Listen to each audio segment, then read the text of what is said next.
محترم ناظرین کرام، السلام علیکم۔ میرے چینل کا نام دا اسپرچول سپورٹ ہے۔ یہ ایک پیورلی اسلامک چینل ہے۔ ہر ویڈیو کی تیاری میں بہت محنت سے کام لیا جاتا ہے اور اتھینٹک احادیث کی روشنی میں دلائل دیے جاتے ہیں تاکہ آپ کی رہنمائی کی جا سکے۔ میں آج طلاق کے ٹاپک پر احادیث کی روشنی میں بات کروں گی۔ ویسے تو یہ لفظ بہت ہی برا ہے، لیکن ہمارے معاشرے میں یہ چیز جتنی بری ہے اتنا ہی رواج پا رہی ہے۔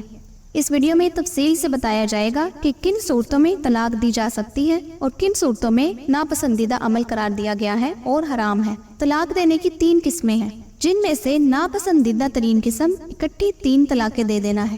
یہ ویڈیو بہت امپورٹنٹ ہے، اس لیے کہیں سے بھی اسے سکپ نہ کیجیے گا۔ اس ویڈیو میں احادیث کی روشنی میں ہر چیز کی وضاحت کی جائے گی۔ تو آئیے چلتے ہیں ویڈیو کی طرف۔ جیسا کہ معلوم ہو چکا ہے، نکاح و شادی کا مقصد یہ ہے کہ مرد و عورت یہ رشتہ قائم کر کے اور باہم وابستہ ہو کر عفت و پاک بازی کے ساتھ مسرت و شادمانی کی زندگی گزار سکے، اور جس طرح وہ خود کسی کی اولاد ہے اسی طرح ان سے بھی اولاد کا سلسلہ چلے، اور وہ اولاد ان کے لیے دل اور آنکھوں کی ٹھنڈک کا سامان اور آخرت میں حصول جنت کا وسیلہ بنے۔ اور ان مقاصد کے لیے ضروری ہے کہ دونوں میں محبت اور خوشگواری کا تعلق رہے۔ اس کے باوجود کبھی ایسے حالات ہو جاتے ہیں کہ شوہر اور بیوی کے درمیان سخت تلخی اور ناگواری پیدا ہو جاتی ہے اور ساتھ رہنا بجائے راحت و مسرت کے مصیبت بن جاتا ہے۔ ایسے وقت کے لیے بھی رسول اللہ صلی اللہ علیہ وآلہ وسلم کی تعلیم و ترغیب یہی ہے کہ دونوں ناگواریوں کو جھیلیں اور تعلقات کو خوشگوار بنانے کی کوشش کریں، لیکن آخری چارہ کار کے طور پر طلاق کی بھی اجازت دی گئی ہے۔ اس سلسلہ میں سب سے پہلی اصولی ہدایت یہ دی گئی ہے کہ طلاق اور اس کے ذریعے شوہر و بیوی کے تعلقات کا ٹوٹنا اللہ تعالیٰ کو بے حد ناپسند ہے، لہٰذا جہاں تک ممکن ہو اس سے بچنا ہی چاہیے۔ نہ مرد خود یہ اقدام کرے نہ عورت اس کا مطالبہ کرے۔ اس تمہید کے بعد اس سلسلے کی چند احادیث پیش خدمت ہیں۔ حضرت عبداللہ بن عمر رضی اللہ تعالیٰ عنہ سے روایت ہے کہ رسول اللہ صلی اللہ علیہ وآلہ وسلم نے فرمایا کہ حلال اور جائز چیزوں میں اللہ تعالیٰ کو سب سے زیادہ مبغوض اور ناپسندیدہ طلاق۔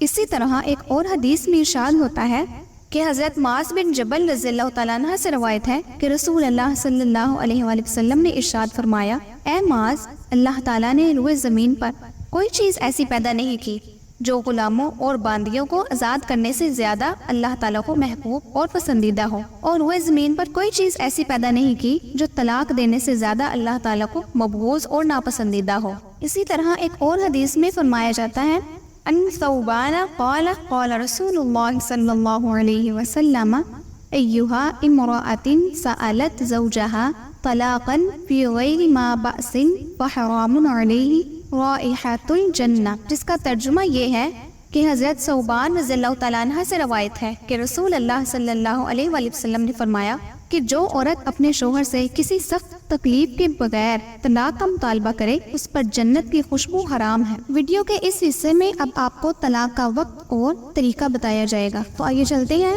اگلی حدیث کی طرف، جس کا ترجمہ یہ ہے کہ حضرت عبداللہ بن عمر رضی اللہ تعالیٰ عنہ سے روایت ہے کہ خود انہوں نے اپنی بیوی کو ایسی حالت میں کہ اس کی ناپاکی کے ایام جاری تھے طلاق دے دی، تو ان کے والد حضرت عمر رضی اللہ تعالیٰ عنہ نے رسول اللہ صلی اللہ علیہ وآلہ وسلم سے اس کا ذکر کیا۔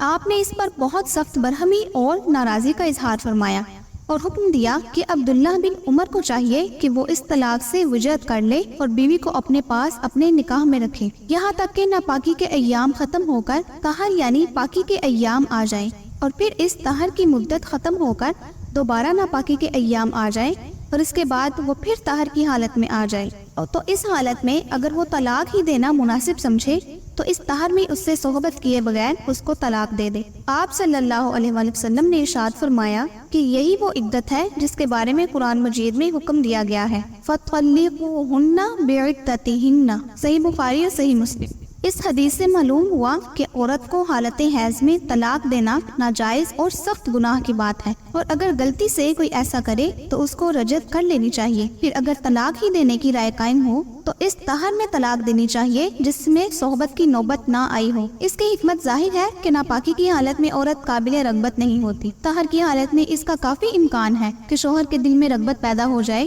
اور طلاق دینے کا خیال ہی ختم ہو جائے، اور اللہ اور رسول کی زیادہ خوشی اسی میں ہے۔ اب ویڈیو کے اس حصے میں آپ کو بتایا جائے گا کہ بیک وقت 3 طلاقیں دینا کتنا سخت گناہ ہے۔ اس حدیث میں ارشاد ہوتا ہے کہ محمد بن لبید رضی اللہ تعالیٰ عنہ سے روایت ہے کہ رسول اللہ صلی اللہ علیہ وآلہ وسلم کو ایک شخص کے متعلق اطلاع ملی کہ اس نے اپنی بیوی کو ایک ساتھ 3 طلاقیں دے دی ہیں، تو آپ سخت غصہ کی حالت میں کھڑے ہو گئے اور ارشاد فرمایا کہ ابھی جب کہ میں تمہارے درمیان موجود ہوں، کیا کتاب اللہ سے کھیلا جائے گا؟ یعنی ایک ساتھ 3 طلاقیں دینا اس کتاب اللہ کے ساتھ گستاخانہ کھیل اور مذاق ہے، جس میں طلاق کا طریقہ اور قانون پوری وضاحت کے ساتھ بیان فرمایا گیا ہے۔ تو کیا میری موجودگی اور میری زندگی ہی میں کتاب اللہ اور اس کی تعلیم سے مذاق کیا جائے گا؟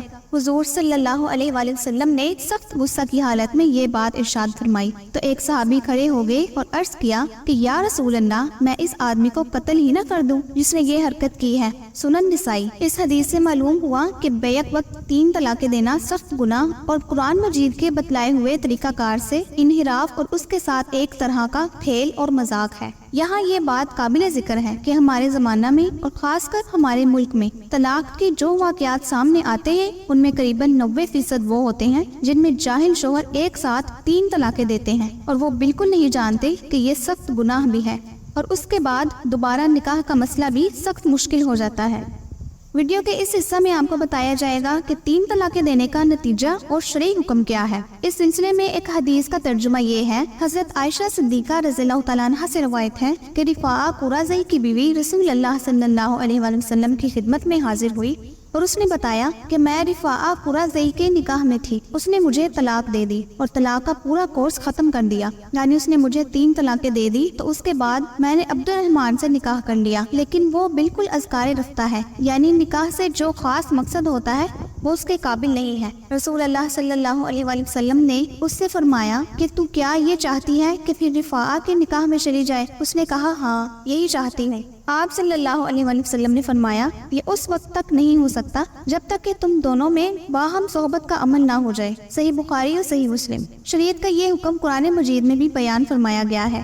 سورۃ بقرہ میں ارشاد ہے فَإِن طَلَّقَهَا فَلَا تَحِلُّ لَهُ مِن بَعْدُ حَتَّى تَنكِحَ زَوْجًا غَيْرَهُ۔ مطلب یہ کہ اگر شوہر نے بیوی کو 2 طلاقیں دینے کے بعد تیسری طلاق بھی دے دی تو وہ عورت اس شوہر کے لیے اس وقت تک حلال نہیں ہوگی جب تک کسی دوسرے شوہر کے نکاح میں نہ رہی ہو۔ اس کے بعد وہ دوسرا شوہر اگر انتقال کر جائے یا طلاق دے دے تو عدت پوری کرنے کے بعد پہلے شوہر سے دوبارہ نکاح ہو سکے گا۔ ویڈیو کے اس حصے میں آپ کو بتایا جائے گا کہ ہنسی مذاق کی طلاق بھی کیا طلاق ہے۔ اس سلسلے میں ایک حدیث پیش خدمت۔ عن ابی ہریرہ ان رسول اللہ صلی اللہ علیہ وسلم قال 3 جدہن جد وہزلہن جد النکاح والطلاق والرجع، جس کا ترجمہ یہ ہے کہ حضرت ابو ہریرہ رضی اللہ تعالیٰ عنہ سے روایت ہے کہ رسول اللہ صلی اللہ علیہ وآلہ وسلم نے فرمایا کہ 3 چیزیں ایسی ہیں جن میں دل کے ارادہ اور سنجیدگی کے ساتھ بات کرنا بھی حقیقت ہے اور ہنسی مذاق کے طور پر کہنا بھی حقیقت ہی کے حکم میں ہے۔ نکاح، طلاق، رجعت۔ جامعہ ترمذی، سنن ابی داؤد۔ مطلب یہ ہے کہ اگر کسی نے ہنسی مذاق میں نکاح کیا یا اسی طرح ہنسی مذاق میں بیوی کو طلاق دی یا متعلقہ بیوی سے ہنسی مذاق میں رجعت کی تو شریعت میں یہ سب چیزیں واقعہ اور معتبر ہوں گی، یعنی نکاح منعقد ہو جائے گا، طلاق پڑ جائے گی اور رجعت ہو جائے گی۔ اس کی وجہ یہ ہے کہ یہ تینوں چیزیں اسلامی شریعت میں اتنی نازک اور غیر معمولی اہمیت کی حامل ہیں کہ ان کے بارے میں ہنسی مذاق کی گنجائش ہی نہیں رکھی گئی ہے۔ ان کے بارے میں جو کچھ آدمی کی زبان سے نکلے گا اس کو حقیقت اور سنجیدہ بات ہی سمجھا جائے گا۔ دوسرے لفظوں میں یہ سمجھنا چاہیے کہ اسلامی شریعت میں یہ میدان ہی ہنسی مذاق کا نہیں ہے۔ ویڈیو کے اس حصے میں اب آپ کو بتایا جائے گا کہ مغلوب العقل کی طلاق کے بارے میں کیا حکم ہے۔ اس سلسلے میں ایک حدیث سن لیں۔